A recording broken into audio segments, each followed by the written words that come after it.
Matthew 7. Do not judge, or you too will be judged. For in the same way you judge others, you will be judged, and with the measure you use, it will be measured to you.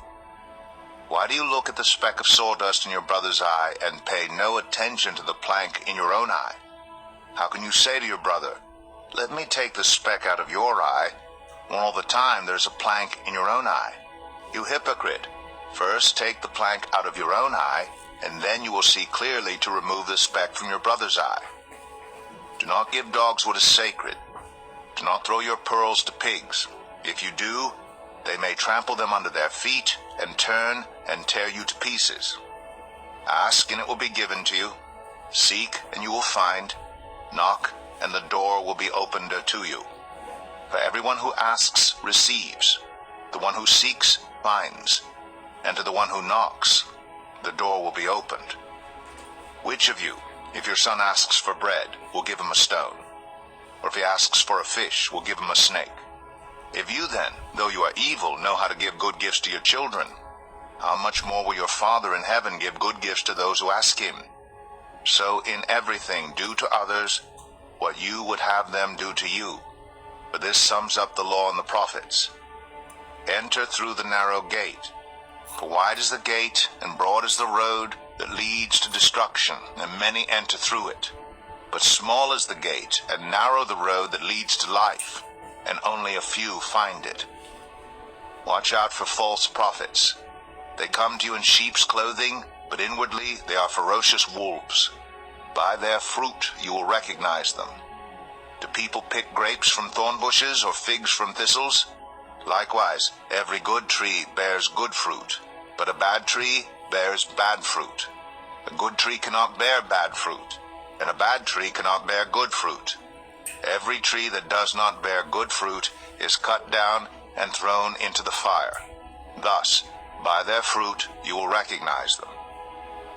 Not everyone who says to me, Lord, Lord, will enter the kingdom of heaven, but only the one who does the will of my Father who is in heaven. Many will say to me on that day, Lord, Lord, did we not prophesy in your name, and in your name drive out demons, and in your name perform many miracles? Then I will tell them plainly, I never knew you. Away from me, you evildoers. Therefore, everyone who hears these words of mine and puts them into practice is like a wise man who built his house on the rock. The rain came down, the streams rose, and the winds blew and beat against that house. Yet it did not fall, because it had its foundation on the rock.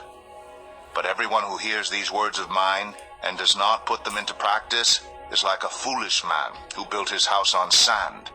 The rain came down, the streams rose, and the winds blew and beat against that house, and it fell with a great crash. When Jesus had finished saying these things, the crowds were amazed at his teaching, because he taught as one who had authority, and not as their teachers of the law. Matthew 8. When Jesus came down from the mountainside, large crowds followed him. A man with leprosy came and knelt before him and said, Lord, if you are willing, you can make me clean. Jesus reached out his hand and touched the man. I am willing, he said. Be clean. Immediately he was cleansed of his leprosy. Then Jesus said to him, See that you don't tell anyone, but go, show yourself to the priest, and offer the gift Moses commanded as a testimony to them.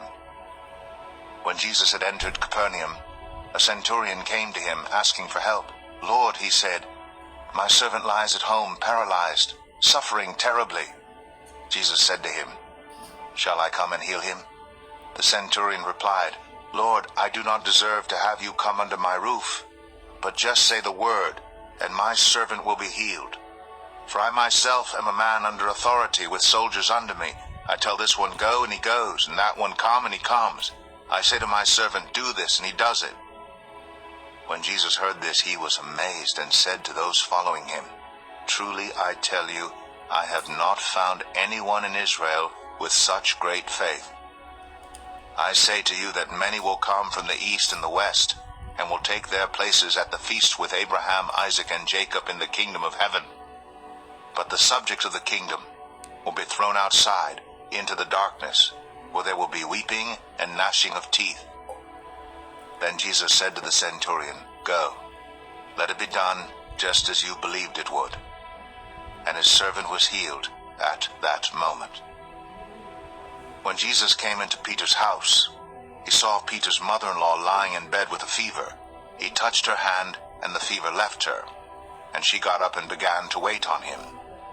When evening came, many who were demon-possessed were brought to him, and he drove out the spirits with the word and healed all the sick. This was to fulfill what was spoken through the prophet Isaiah.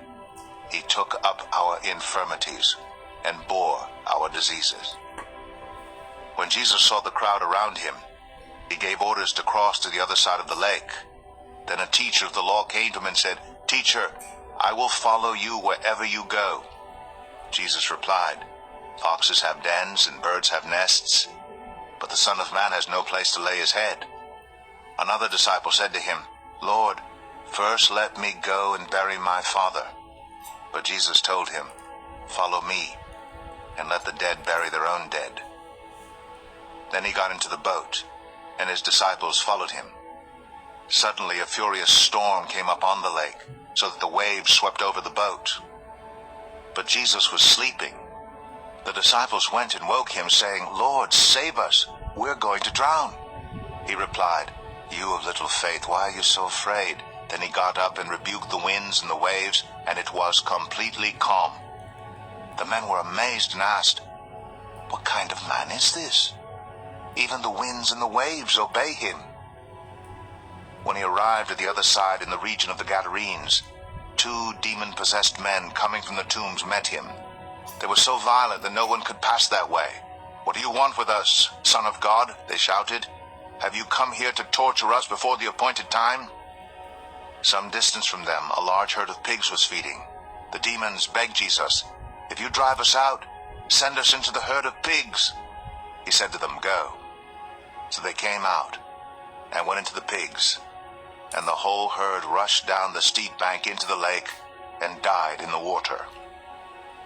Those tending the pigs ran off, went into the town, and reported all this, including what had happened to the demon-possessed men.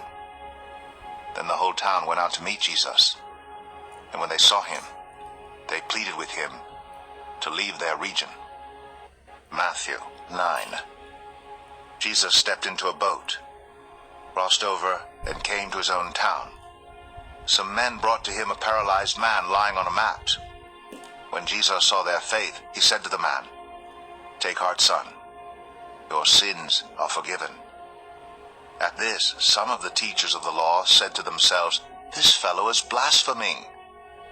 Knowing their thoughts, Jesus said, "Why do you entertain evil thoughts in your hearts? Which is easier, to say, 'Your sins are forgiven,' or to say, 'Get up and walk'? But I want you to know that the Son of Man has authority on earth to forgive sins." So he said to the paralyzed man, "Get up, take your mat, and go home." Then the man got up and went home. When the crowd saw this, they were filled with awe, and they praised God who had given such authority to man. As Jesus went on from there, he saw a man named Matthew sitting at the tax collector's booth. "Follow me," he told him.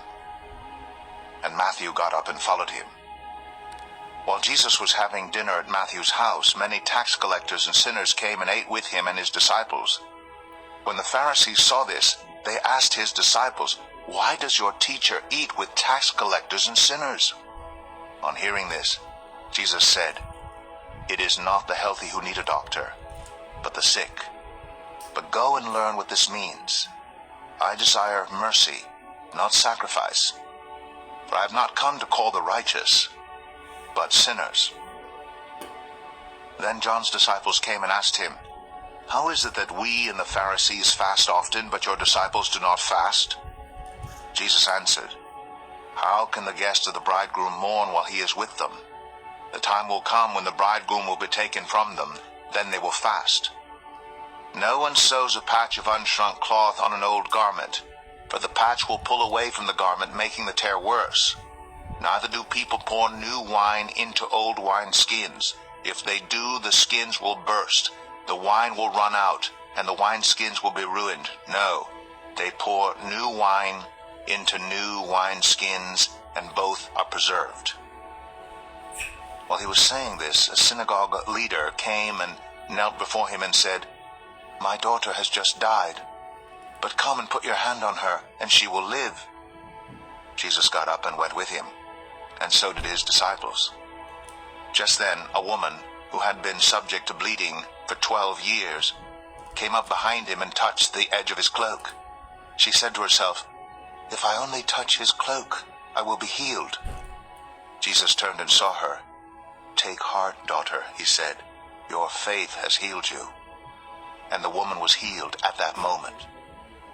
When Jesus entered the synagogue leader's house and saw the noisy crowd and people playing pipes, he said, "Go away, the girl is not dead, but asleep." But they laughed at him. After the crowd had been put outside, he went in and took the girl by the hand, and she got up. News of this spread through all that region. As Jesus went on from there, 2 blind men followed him, calling out, "Have mercy on us, Son of David."